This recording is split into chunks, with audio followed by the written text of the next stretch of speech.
आज के इस एपिसोड में आप सबका स्वागत है। जिंदगी में सही रास्ता चुनना और परमेश्वर की मर्जी के मुताबिक चलना हमेशा आसान नहीं होता, लेकिन परमेश्वर का वचन हमें सही राह दिखाता है। आज हम बात करेंगे नीति वचन की किताब के 3 अध्याय, उसकी 3 से 6 आयतों के बारे में। ये आयतें हमें कृपा, सच्चाई और परमेश्वर पर भरोसा रखने की अहमियत के बारे में सिखाती हैं। साथ ही ये हमें ये भी बताती हैं कि जब हम परमेश्वर की युक्ति और मार्गदर्शन को अपनाते हैं तो वो हमारी जिंदगी को कैसे सीधा और मकसद से भरपूर बनाता है। आइए इन आयतों को गहराई से समझें और जानें कि ये हमारी जिंदगी को कैसे बदल सकती हैं। कृपा और सच्चाई तुझसे अलग न होने पाएं, वरन उनको अपने गले का हार बनाना और अपनी हृदय रूपी पटिया पर लिखना, और तू परमेश्वर और मनुष्य दोनों का अनुग्रह पाएगा। तू अति बुद्धिमान होगा। तू अपनी समझ का सहारा न लेना, वरन संपूर्ण मन से यहोवा पर भरोसा रखना। उसी को स्मरण करके सब काम करना, तब वो तेरे लिए सीधा मार्ग निकालेगा।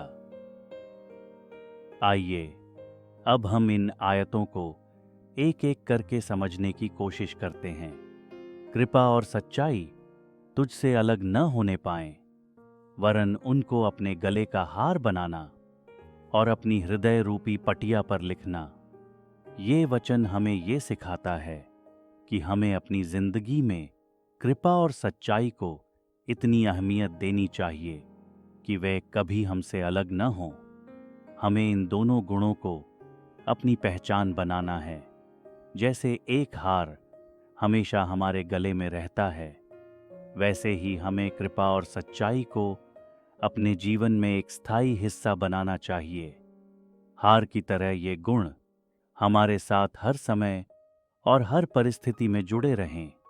ये हमें ये सिखाता है कि कृपा और सच्चाई को हमें सिर्फ बाहरी रूप से नहीं, बल्कि हमारे हृदय में भी गहरे से अंकित करना चाहिए। इन्हें हमारे भीतर एक गहरी सच्चाई और दया का स्वरूप लेना चाहिए। जब हम इन दोनों को अपने हृदय में बसा लेते हैं तो हम न केवल खुद को बल्कि दूसरों को भी परमेश्वर की कृपा और सत्य का अनुभव करवा सकते हैं। और तू परमेश्वर और मनुष्य दोनों का अनुग्रह पाएगा। तू अति बुद्धिमान होगा। ये वचन हमें ये सिखाता है कि जब हम अपनी जिंदगी में परमेश्वर के मार्गदर्शन और उसके सिद्धांतों का पालन करते हैं तो न केवल परमेश्वर से बल्कि मनुष्यों से भी हमें आशीर्वाद और सम्मान मिलता है।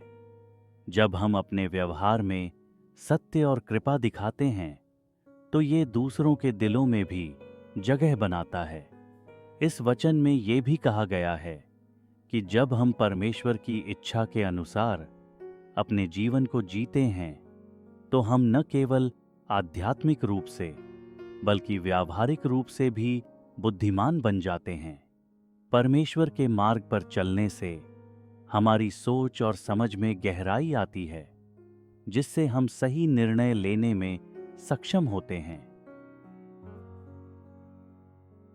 तू अपनी समझ का सहारा न लेना, वरन संपूर्ण मन से यहोवा पर भरोसा रखना। ये वचन हमें ये सिखाता है कि हमें सिर्फ स्वयं की समझ पर निर्भर नहीं रहना चाहिए।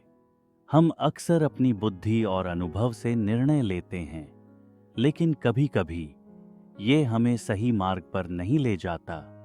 इसलिए हमें अपनी समझ के साथ साथ परमेश्वर के मार्गदर्शन को भी प्राथमिकता देनी चाहिए। इस वचन का संदेश है कि हमें पूर्ण विश्वास और आस्थावान तरीके से परमेश्वर पर भरोसा रखना चाहिए। जब हम अपने पूरे मन से परमेश्वर पर भरोसा करते हैं तो वो हमें सही दिशा दिखाता है और हमारी जिंदगी को संपूर्ण रूप से दिशा देता है। ये विश्वास हमें आंतरिक शांति और स्थिरता देता है, क्योंकि हम जानते हैं कि परमेश्वर हमारे साथ है और वो हमारे लिए सबसे अच्छा चाहता है। उसी को स्मरण करके सब काम करना, तब वो तेरे लिए सीधा मार्ग निकालेगा।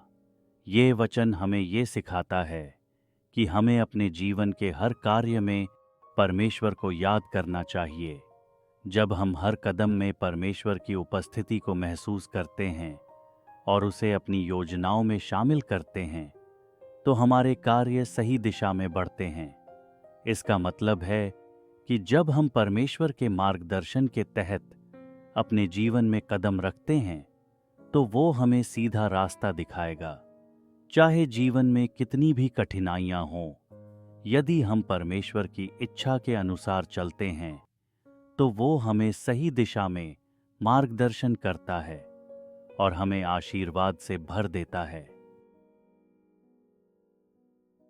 नीति वचन की ये आयतें हमें अपने जीवन में कृपा, सच्चाई, विश्वास और परमेश्वर की स्मृति को लागू करने की प्रेरणा देती है। जब हम अपनी जिंदगी में कृपा और सच्चाई को अपनाते हैं, तो हम न केवल परमेश्वर से बल्कि दूसरों से भी अनुग्रह प्राप्त करते हैं। हमें सिर्फ अपनी समझ पर निर्भर न रहते हुए परमेश्वर पर भरोसा रखना चाहिए, क्योंकि वो हमें सही मार्ग पर चलने की दिशा दिखाता है। हम अपने हर कार्य में परमेश्वर को स्मरण करके उसकी इच्छा के अनुसार चलते हुए उसके मार्गदर्शन से अपने जीवन को सही दिशा में ले जा सकते हैं। इन वचनों को अपने जीवन में उतारने से हम न केवल आध्यात्मिक रूप से समृद्ध होते हैं, बल्कि हम अपनी जिंदगी में शांति, संतुलन और सफलता पा सकते हैं। आज के एपिसोड में हमारे साथ जुड़ने के लिए शुक्रिया। खुदा आप सबको बरकत दे और हमेशा आप पर अपना अनुग्रह बनाए रखे।